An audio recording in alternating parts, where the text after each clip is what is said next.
Good afternoon, everyone. Coming to you live from Santa Fe, New Mexico.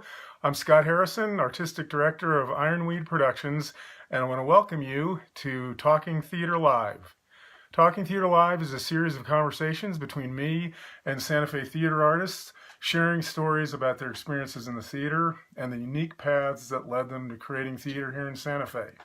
I'm very honored to have as my guest today Santa Fe actor, director, teacher, and writer, Ketevan Kharshilze Ussery.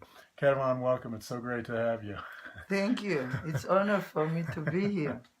A little bit about Ketevan. Ketevan was born in Tbilisi, which is the capital city of the country of Georgia. For 4 years, she studied at the Moscow Art Theater Laboratory in Russia, which was founded by Konstantin Stanislavski. She directed over 50 productions as stage director, artistic director-in-chief, and is a university professor. She moved to the United States in 2000. She deeply respects and loves the art, culture, and people of the United States, and she also remains heavily involved in the theater life in her home country of Georgia, where she still has plays running. Ketevan is currently rehearsing for the March 2019 Ironweed production of her solo piece, to be written and performed by Ketevan, called Hidden Treasure, a Georgian Immigrant's Story.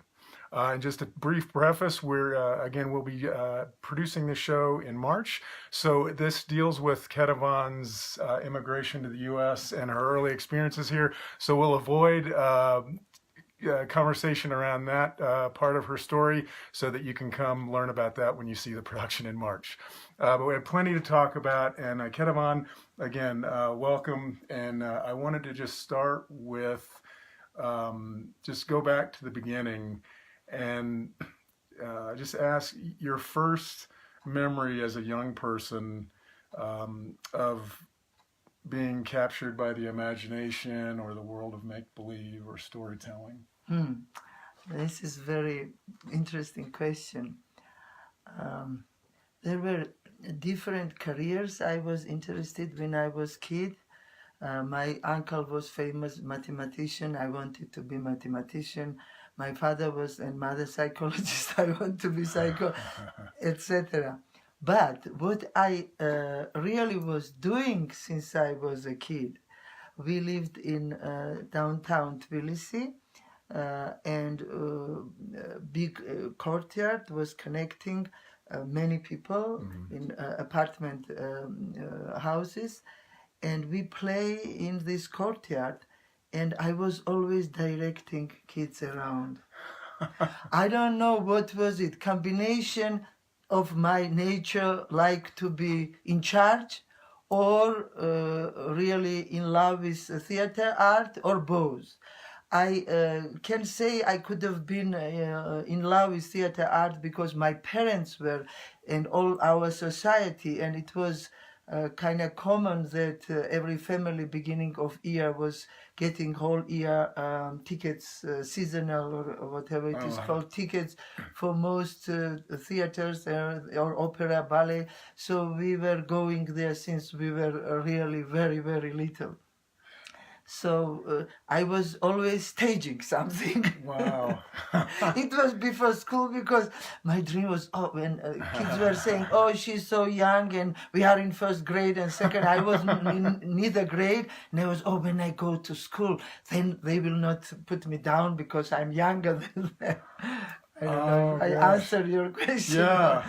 But what I was reading, usually I was visualizing it on stage. And what was it that you most liked when you were working with the kids and kind of directing? Did you like kind of shaping the story? Or yes, I liked very much to tell them this story and then kind of building the story. I know it sounds like bragging, but when I'm looking back, I was looking at doing right things because I was not just interested in costumes, or which is important, but usually kids like change costumes and this kind of stuff. I liked these characters, and I was explaining to Little Red Riding Hood what is going on and how she gets scared, and this wolf. I was wolf, actually. I like to be bad bad guys. Oh, nice. So you enjoyed acting then too when you're or Yes, play acting when you were little. yes, but more directing. Oh, Because that's I fascinating. was always thinking that actors should be good looking, and I was so ugly, and I was not, and my voice was so ugly. So I was thinking that I can do only bad guys or direct. But I really enjoyed directing. Yes. Wow, that's well that so did you do you remember what the first live performance that really made an impact on you that you saw? When I saw it was about, it was interpretation of Swan Lake for drama, was done for kids. And I really was very impressed. I remember how I cry and watch. I was standing on my mother's lap, on my knees. And I remember it was very, very big, very big. And many others. Now it's kind of, it's good question. I have to, yeah. Oh, that's interesting. Well, that when you were you kind of the first productions that you saw, because it sounds like your parents were really interested in theater. Yes. Did you, I mean, did you enjoy? Do you remember kind of the large, big spectacles productions or? Yes. When I was kid, I really enjoyed a large, big spectacle productions where they on drama in drama theater or opera or ballet. Eye sketching stuff were more exciting for me, and music. I love music, and yes, this was. But then they start taking me to very serious productions when I was more like 7, 8. Actually, my older sister, because she don't wanted to go to kids productions, and I start understanding more about dialogue, and then she was explaining to me how important it is to listen to words, not just to watch, and try to understand what they mean. So I was like proud that, oh, now I'm seeing something where my friends don't see. Yeah. This kind of feeling. Yeah. And what was it like as a young person, and also just a young person that loved the theater? What was it like growing up in Tbilisi? Well, it was very good, if I can say, environment. I don't know if it's the right word for this, because there were many theaters. Tickets were very cheap, almost for free. And in the evening, parents have time to take me or my older sister or my babysitter. So it was not hard. Sometimes we used to go to another cities close nearby to see. And when I grow a little bit, then I was going to Moscow to relatives, and I was seeing all big program of theaters. Like sometimes on holidays, in 10 days, I was attending 15 or 18 shows, and it was very respected. I have to say that most important answer from me to your question is that theatrical life of people who worked in theater, were actors, famous, less famous, or whoever, ushers, were very respected in society. Theater considered as a real culture center. Everybody thought that if their kids go often to theater, or younger people, they will grow to more deep and better personalities. And I believe in it very much. I believe in it. I feel that this form of art, I'm raised in art, and I love every form of art and admire. But this form of art, when audience, when spectators are so much involved in what is happening on stage, when every performance, same place, same director, actors, every time you go, you see something else according to who you are that day and where they are that day. It's hard to say in few words, but this is my biggest belief, that theater is great art for developing personalities and making life more special. Mm-hmm. So this is how I am raised. And Mm-hmm. nobody was forcing it on me, but the air was filled with this, especially in Georgia, especially in Tbilisi. We were all crazy about theater, and we still are. Is that so? That's still the I can case. say it's still the case. Oh gosh. Yes, yes. So, and how did it come about, and what was your experience like studying at the Moscow Theater Art Laboratory? After I graduated high school, I studied in Tbilisi Theater and Cinema University, and I have there absolutely great teachers who themselves were students of great teachers, Georgian and Russian theater school.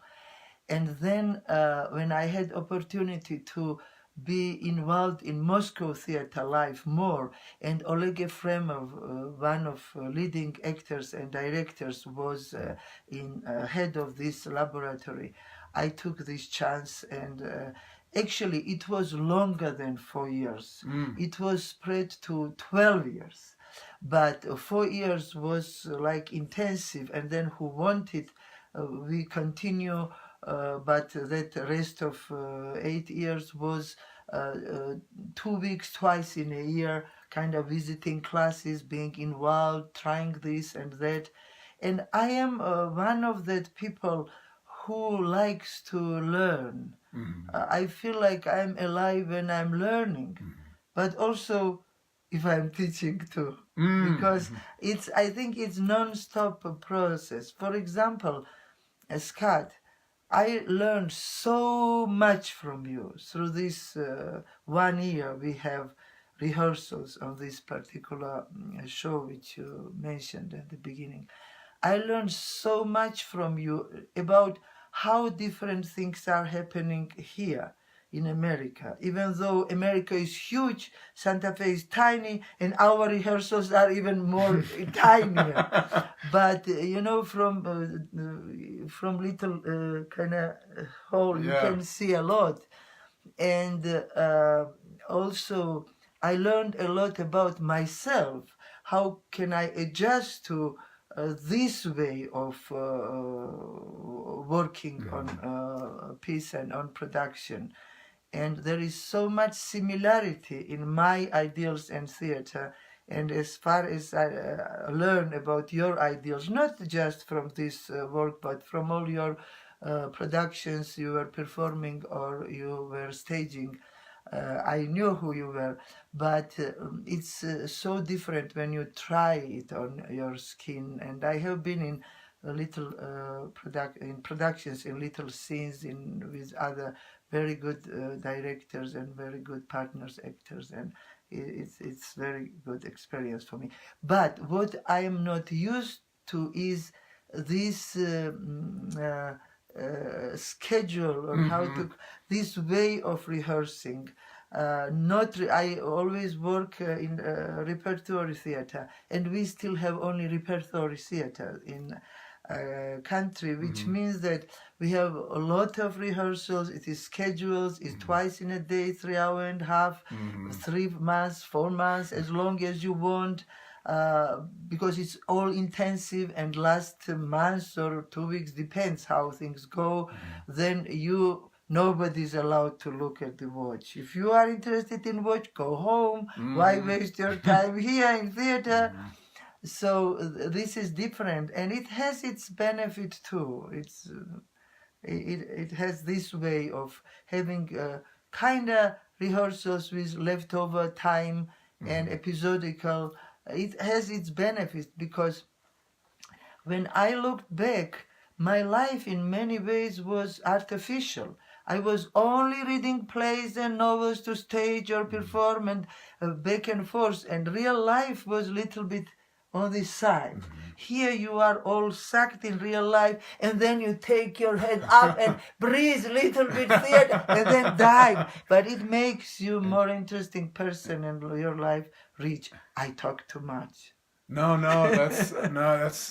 that's interesting. I mean, like you're saying, the aspect of kind of being involved and, in real life, in the midst of rehearsal process, because I've done the productions as well when that's your job, and that's you're rehearsing 8 hours a day, and Right. and there is, like you say, I mean, there is a difference between just being completely immersed in it Yeah. or living your life and then sinking in for a Yeah. short period of time. Yeah. That's fascinating. Yeah. How is it? I'm interested in. I know, in this former Soviet Union, um, basically when you graduated from university, you were given a job. This is your job, and it wasn't really like you could say, "Oh, I want to do something else." Is that right? Yes. How did it end up In that few you words, yes. that you Well, got to do something that you love? Your job was something that you love doing, which is wonderful. First of all, when you were kind of graduated, you were raised this way that you already have to know when you are 16 or 17, you already know what career you are picking. And then you apply to that university or institute, or we didn't have colleges at that time. But who was and you try, and if you are received, you are received. If not, you have one more year to try again. But when you were choosing artistic career, our exams for it was theater or conservatory for music or art, our exams were earlier in July, because if you fail there, then you can go to something what is not that depends on your artistic talent or your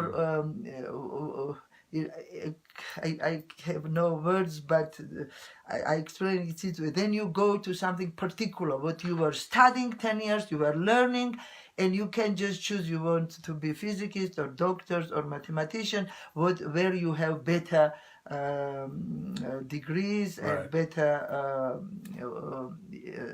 you show yourself better. Right. So I was when I and on especially on directing faculties, they were not receiving like kids from straight from school. You have to have that time, education, life experience, and all this. You have to be older. And I was kind of experiment. I was the only one that time whom they accepted to apply from school straight, and there were 2,000 people applied, and we were received only 5 of us. Gosh. Yes, you asked me about job, so I started little Yeah. No, further. When only 5 students, each of us had 9 or 11 professors. I mean, if you count like this way, so it was most expensive way to teach. But it was for free for us. I have stipend. They were giving us money who we study well, more who study normal, little less. So much was spent on each of us that when we finish, we were offered job, of course, but we did not. We can say, "Oh, I don't want to go to that city. Don't want to go to that theater." We think you will be good in this theater now because somebody God forbid passed away or did not make good job or change career or retired.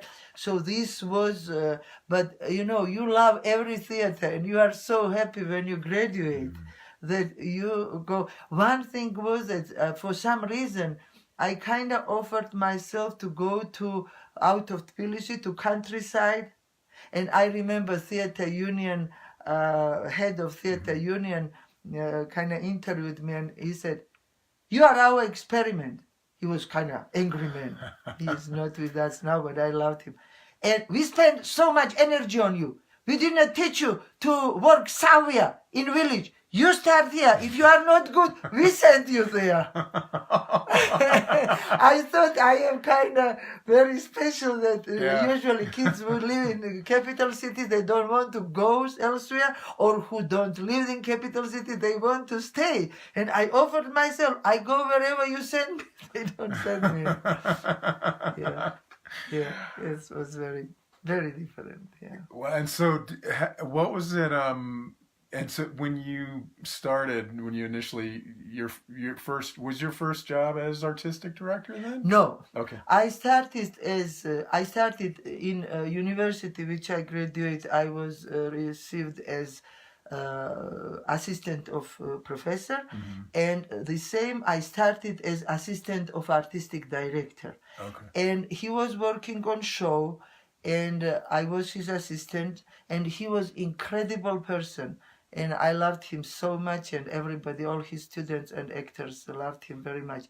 He was giving me chance more and more working on the show to do independent rehearsals. Once he called, and he's in Ministry of Culture, he cannot come on rehearsal at the beginning. Ketevan should start rehearsals, and I joined him. I joined her. So he was building my reputation, helping me to be independent. And then next one, he gave me, let me do something for kids. And I did Pinocchio, Buratino. Oh, I remember that. And it was my fastest one. I did it in real 3 months. And it was my first.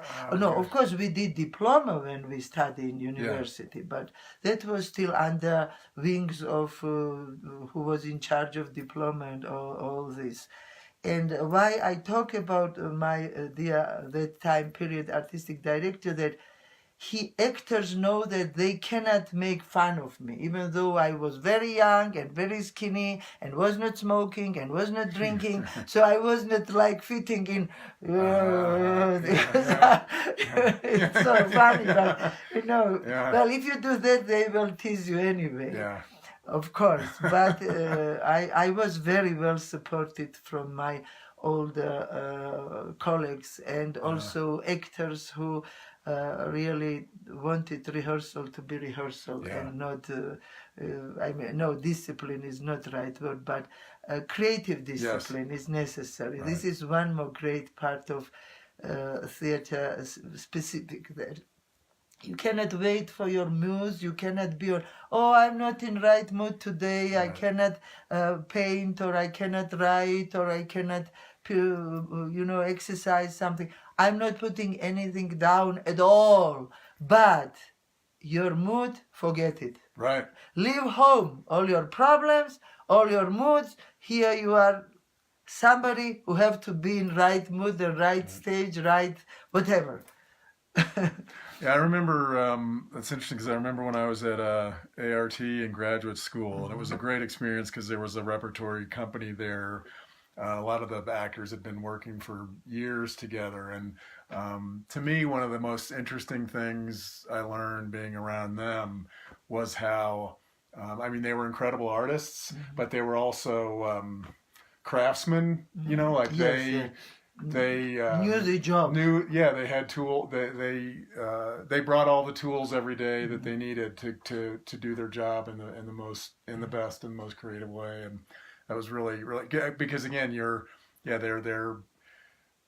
they're doing one show today, they're doing another show tomorrow. They've been doing this show for 3 months, and just coming in, and how do you make yourself ready each day to do your job, really?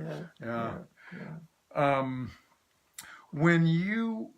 just curious, our current times in our country, no matter what side of the aisle you are politically, it's a very tumultuous, kind of turbulent time that we're in. And I just wondered, from your experience, both in growing up in Tbilisi and also your experience here in the United States, what do you think theater's role is in troubled times like these, and how can it serve?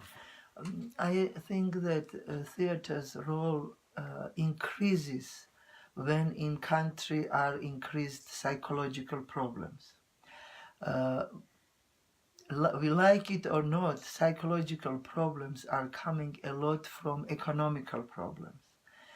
When a country is not in a strong position, who deserves what and how all these things have to be, and people are stressed and they don't know how to survive and what to do to keep being a hardworking person, honest person, and still keep going. It is very important to support people beginning from a simple entertainment, just to forget your problems, to very deep analysis of history of your country, of pain of your country or other countries, and yourself, and how you fit in all this. Also, in a form of theater, without saying straightforward words, can open up a lot of human behavior, human feelings, which are suppressed under everyday life or political stressful situations or economical, which all again are parts of same. I think theater is very, very, very important. I admire that in this difficult situation, in this country, theater still exists. In Santa Fe, there are so many theaters. Some are more close to my understanding what theater should be doing. Some are less, but it's still there. It still has breath. But I am a little bit disappointed, and I apologize maybe because I really know little. I am disappointed how little theaters are supported from people for whom it is not hard to support theater. They just don't understand or don't love or don't see a meaning of theater so much. And theater is a lot supported from people who need support themselves, I can say so. And I thank everybody, including my very close friends. Importance of theater for me is biggest. Sometimes when I see wrong people, my feeling is, if they would have worked in theater, they may will be so different. I don't want to be understood in very kind of primitive way. There are many good actors or directors, and we are maybe not so good personalities. But in big picture, I think theater has huge influence on people who work there and on people to come to see their work. I agree. And and from what you've said, your experience with growing up in Tbilisi and being an artist there, and with compared to the United States, that theater in Tbilisi is just hugely supported. Is hugely supported. Right now, my country is in real turmoil. There are elections, presidential elections going on, and countries dividing into pieces, which is not new for everybody, but it's kind of new for my country. And I don't like either side. I don't care what people think about me. I don't like either side. It's picking between bad and worse, or worse and worse. But I have to admit, still they support theater. I can't explain. I have my understanding why, partly, but it takes another conversation to just, and I'm not sure I'm right or not, but theaters are supported. I'm not saying actors who work there don't have to worry about anything, but it is their job. They have twice in a week salary. They have their rights and this and that. So it is supported. Repertory theaters are supported. And I wish it will be like this here, but not the rest of that here. I'm curious, Hidden Treasure, which was originally 30% off, your piece that you wrote about your experience immigrating to the U.S. and kind of your initial experience here in America.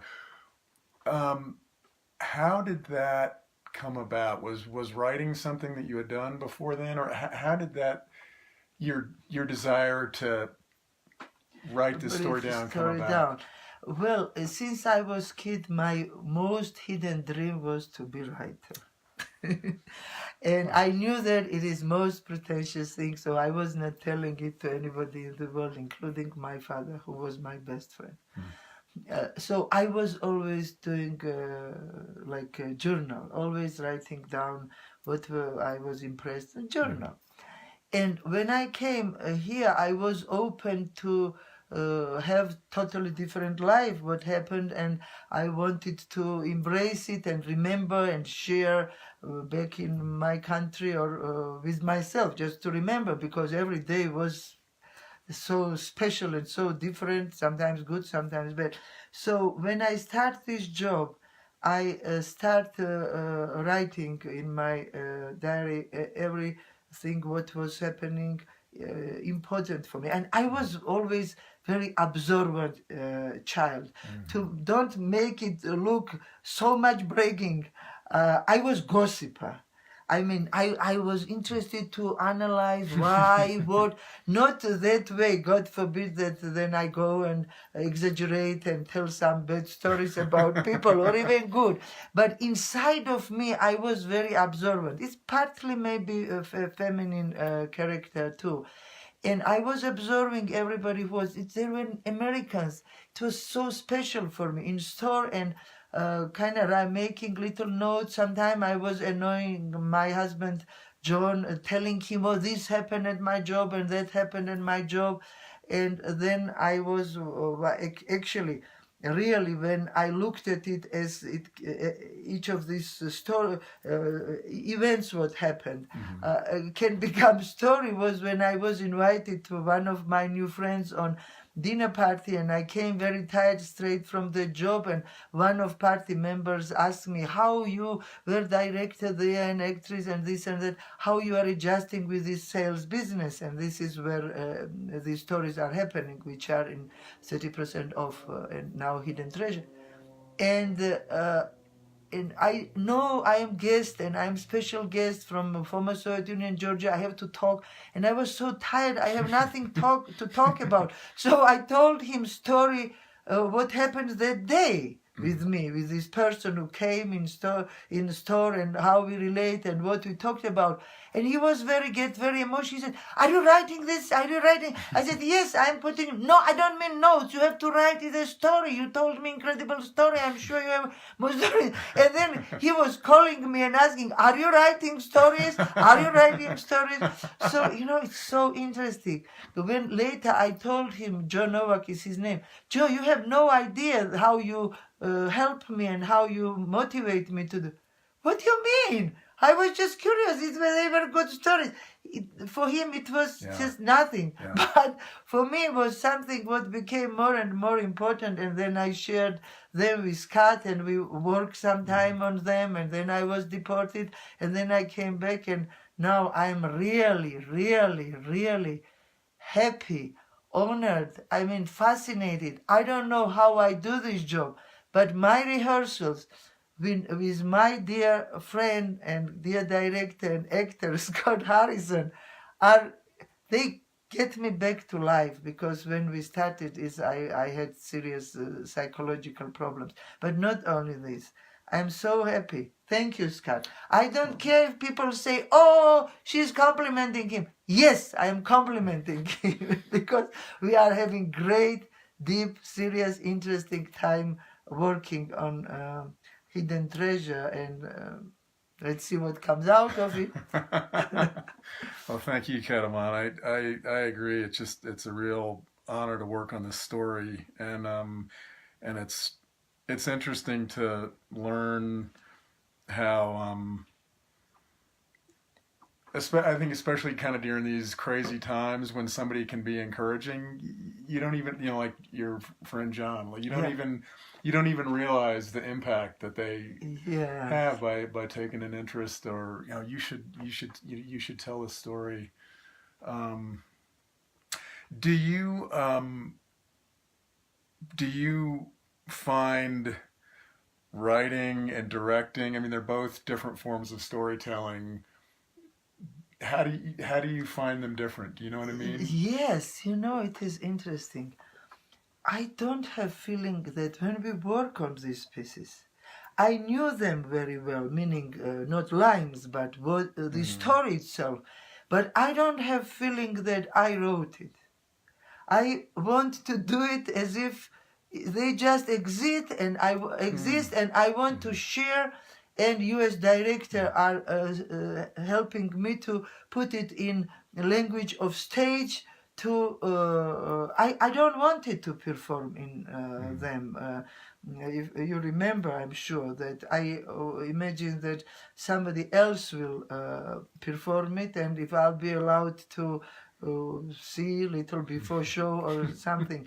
So I don't have this feeling that any special satisfactory feeling.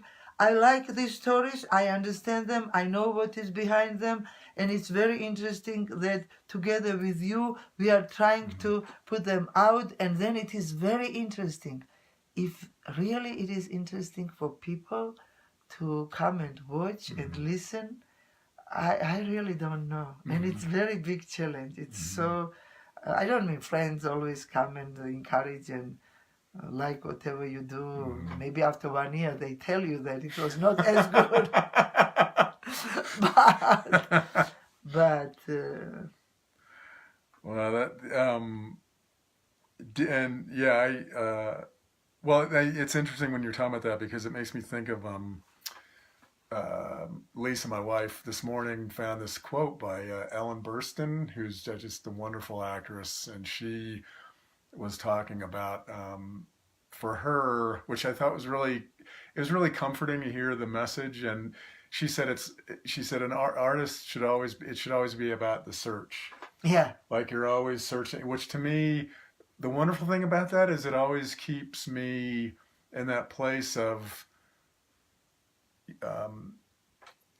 you know, not of looking for the not like you're looking for the next thing, but no, even but in process. something that's very satisfying. It's like, yes, this was satisfying, but I wonder, but here's something else that we could have found, process, or this is something else I want to, like with your stories, like this is something completely different I want to try, and it's, you know, it's a risk. But I just feel like that's the thing, is to always when you're constantly searching, it makes you feel alive enough. Yeah. Yes. I mean, even in the insecurity of it. Yes. And this is why it's so interesting to work with you. I'm scared to death every rehearsal, but I'm not scared because I know you are the same way. You are not expecting, oh, this is done, let's put it aside. Now let's do this. Oh, this is too. No, we don't know what is done and what is not done. Yes, it is process. Yeah. It's creative process. It's life. It is. Well, Ketevan, I wanted to just finish off with one last question. I always like to ask people, what are either like is the moment or the moments for you, whether it's as a teacher, as an actress or actor, as a director, like one moment or a couple of those moments where when they happen, you feel like, oh, this is why I just love doing this. Oh my God, yes, there is that moment when you kind of forget yourself. It is rehearsal or a show, and you are like when you jump in ocean and you kind of swim and you don't feel heaviness of your body, or you just swim. There are even 2 hour show, there is like 2 minutes like this. This is what worth it. Yes, and I love when I also see other people's performance, and I see there what is most valuable for me. I am with them on stage, and I'm so happy. It doesn't matter if I did it or who did it, if my last enemy did it. It is kind of synchronity with something very high. Probably mountain climbers have this feeling when they reach the top. From what I read, I have climbed only very little, but I can name it in different ways, Scott, if I understand your question right. Yeah, but I understand. Yeah, when you are part of something what is above everything. Yes. Yeah. Well, Ketevan, thank you so much for this time and this conversation, and thank you all very much for joining us. We will have this posted on our Ironweed Productions Facebook page under videos, so please like us and follow us on Facebook. Also, theatersantafe.org has been kind enough to post all of our videos on their community tab on their website. It's theatersantafe.org. And they have lots of wonderful information about theater and about artists and directors and actors and producers and shows going on in Santa Fe. So please check out that website if you have a chance. We will also post on our Facebook page future interviews coming up, so stay tuned for those.